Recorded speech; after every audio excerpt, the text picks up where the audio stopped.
Bonjour à tous et bienvenue dans le 5e cours débutant de 15 minutes d'anglais par jour.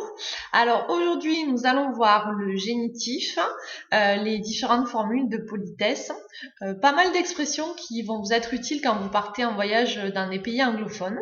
Et enfin, tout ce qui est vocabulaire de transport, voilà.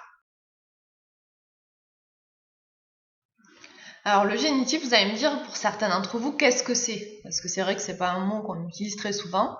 En fait, c'est un cas grammatical qui est employé pour marquer un complément de nom. Donc c'est un lien entre deux noms et souvent c'est une relation de possession. Donc le premier nom étant le complément du second. En fait, même si vous connaissez pas ce nom, vous l'avez déjà certainement remarqué si vous avez lu des articles en anglais ou même sur les réseaux sociaux. En fait, il s'agit de l'apostrophe S à la fin d'un mot. Donc justement, la possession, donc ça peut être employé, comme je viens de dire, par l'apostrophe S, mais aussi par l'apostrophe seule. Donc je vais vous expliquer les différents cas. Pour l'apostrophe S, il y a 3 utilisations. Tout d'abord, les noms singuliers ne se finissant pas par un S. Par exemple, John's piano, le piano de John, ou The man's car, la voiture de l'homme.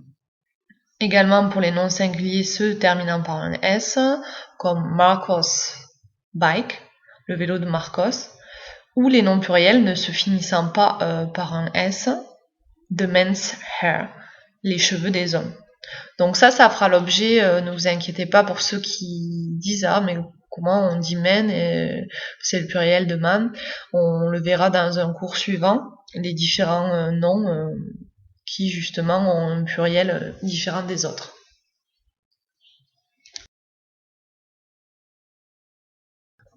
Donc maintenant l'apostrophe seule, elle est utilisée en fait dans un seul cas, les noms pluriels qui se terminent par un S, c'est-à-dire la majorité des cas, et tous les pluriels réguliers. Donc par exemple, the car's engine, le moteur des voitures, ou un autre exemple, the porter's house, la maison des porteurs.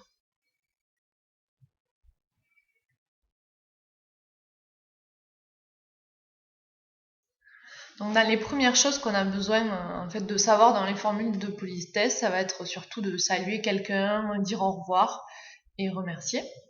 Donc pour saluer quelqu'un, c'est comme en français en fait, ça dépend des moments de la journée.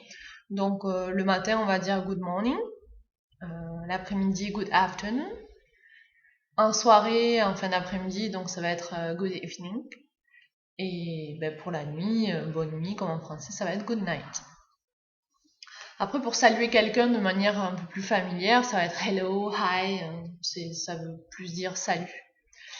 Et pour dire au revoir, ça va être goodbye, bye, bye bye, see you soon pour on se voit bientôt, see you tomorrow pour on se voit demain, ou see you later pour on se voit plus tard. Pour remercier quelqu'un, on va utiliser thank you very much, ça va être thanks si on veut faire ça rapidement, ou it was kind of you, c'était gentil de ta part. Pour répondre à des remerciements, il y a la formule de base, ça va être you are welcome.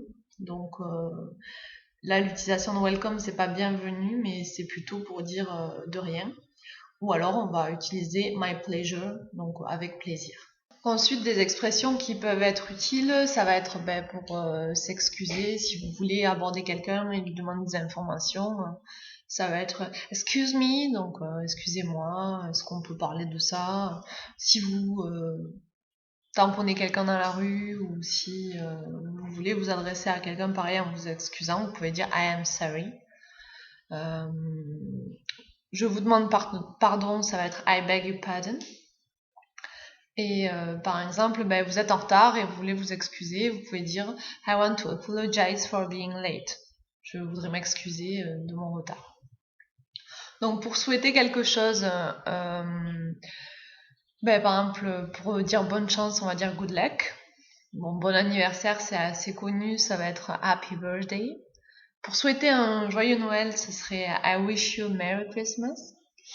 Et enfin, pour terminer, une lettre. Donc, pour ceux qui m'écrivent des mails régulièrement, vous allez voir que souvent je réponds mes lettres, enfin, je termine mes lettres par best regards.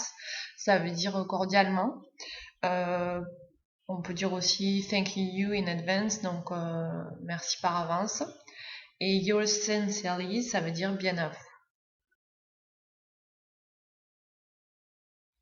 Donc, je vais vous donner quelques expressions qui vont vous être utiles en voyage. Bon, évidemment, j'ai fait le tri parce qu'il y en a énormément, mais c'est vraiment pour les anglophones débutants. Donc, par exemple, si vraiment vous êtes au début de vos cours et vous ne vous sentez pas capable de parler anglais, donc il faut leur dire clairement, comme ça ils vont parler plus lentement, ou ils vont essayer de vous expliquer avec des mots simples. Donc, pour dire je comprends pas, I don't understand. Si vous voulez leur demander s'ils parlent français, donc do you speak French? Et si vous voulez faire l'effort de parler anglais et de leur demander de parler doucement, donc vous pouvez leur dire could you repeat that more slowly? Est-ce que vous pouvez répéter ça plus doucement, please, toujours à la fin pour rester poli.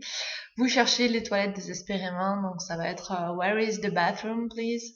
Donc, où sont les toilettes? Pour demander le prix d'un article, how much does it cost?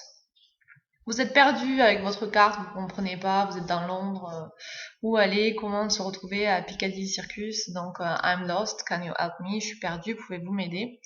Where is, donc voilà, où est, donc ça c'est pour demander où est située la chose que vous recherchez. Vous voulez acheter un billet de bus ou un billet de train pour aller par exemple à Cambridge. One ticket to Cambridge please. Vous voulez demander l'horaire justement de votre train ou de votre avion. At what time is the bus, the plane, the train to Cambridge please? Donc à quelle heure est le bus, l'avion, le train pour aller à Cambridge s'il vous plaît? Where can I buy the tickets? Où est-ce que je peux acheter les billets? Pour, par exemple, vous allez dans un hôtel et vous voulez savoir s'ils ont de la place. Do you have any vacancies? Donc voilà, pour savoir si c'est complet ou si il y a bien des chambres disponibles.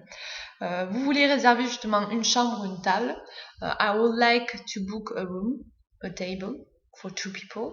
Donc je voudrais réserver une chambre ou une table pour 2 personnes.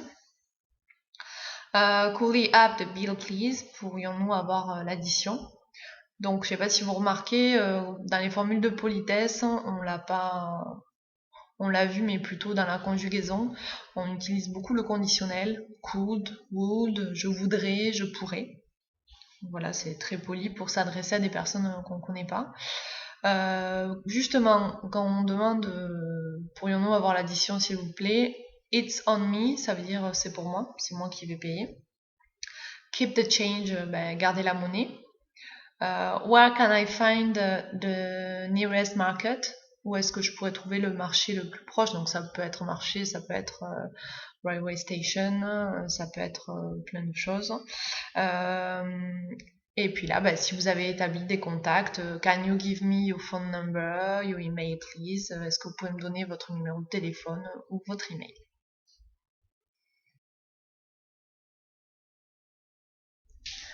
Donc pour finir, ça va toujours avec, on va dire, le vocabulaire des vacances. On va parler des moyens de transport. Alors pour commencer, nous avons a car, donc une voiture, a bus, un bus, a train, un train, plane, c'est un avion, boat, un bateau, bike, un vélo, tram, tramway, shuttle, c'est une navette, taxi, c'est pareil en anglais, taxi, underground, le métro. Maintenant, pour les lieux où les prendre, donc on va prendre le nom du véhicule et on va le rajouter à station.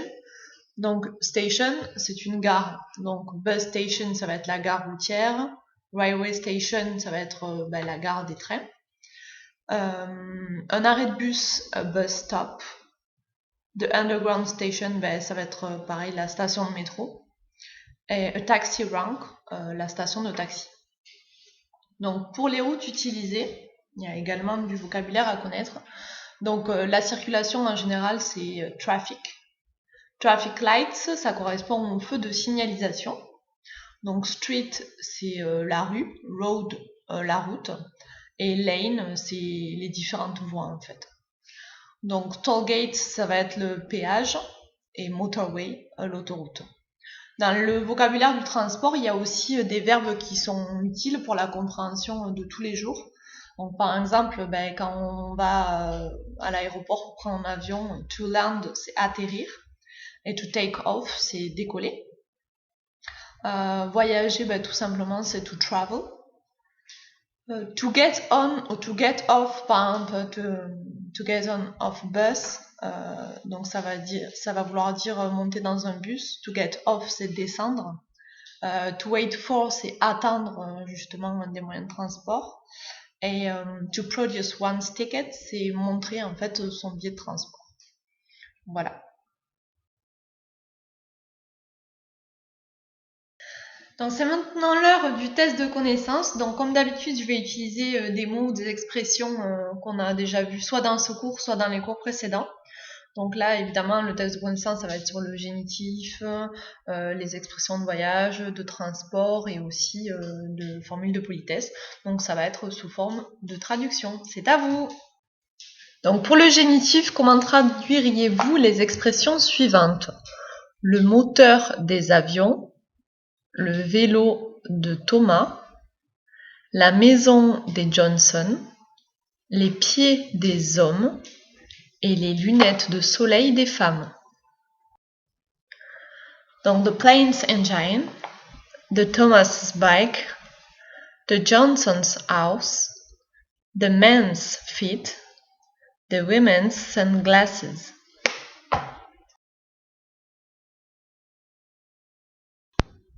Maintenant, les formules de politesse.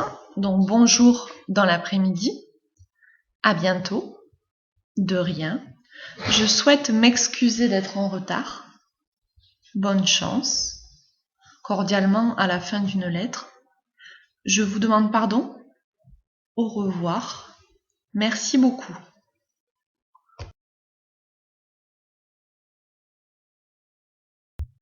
Donc la traduction, good afternoon, see you soon, you are welcome, I want to apologize for being late, good luck, best regards, I beg your pardon, goodbye, thank you very much.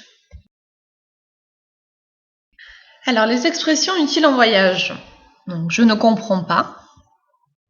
Parlez-vous français? Cela coûte combien? Je suis perdu. Où se trouve la station de métro? Pourrions-nous avoir l'addition? Gardez la monnaie. Où puis-je trouver la gare la plus proche? Alors la traduction. I don't understand. Do you speak French? How much does it cost? I'm lost. Where is the underground station? Could we have the bill? Keep the change. Where can I find the nearest railway station? Les transports, un bus, une navette, un arrêt de bus, les feux de signalisation, voyager, une route, le métro, décoller pour un avion, la rue.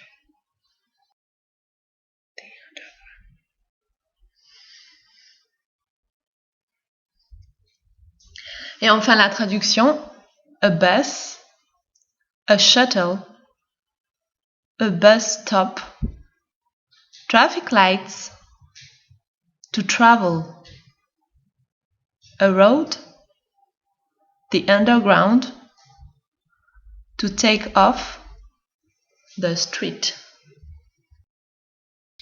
Et voilà, c'était votre 5e cours d'anglais avec 15 minutes d'anglais par jour. Donc, je vous remercie vraiment beaucoup de votre fidélité et d'être de plus en plus nombreux tous les jours. Donc, n'hésitez pas à m'envoyer des mails ou à laisser des commentaires sous mes vidéos si vous voulez éclaircir certains points que vous n'avez pas compris.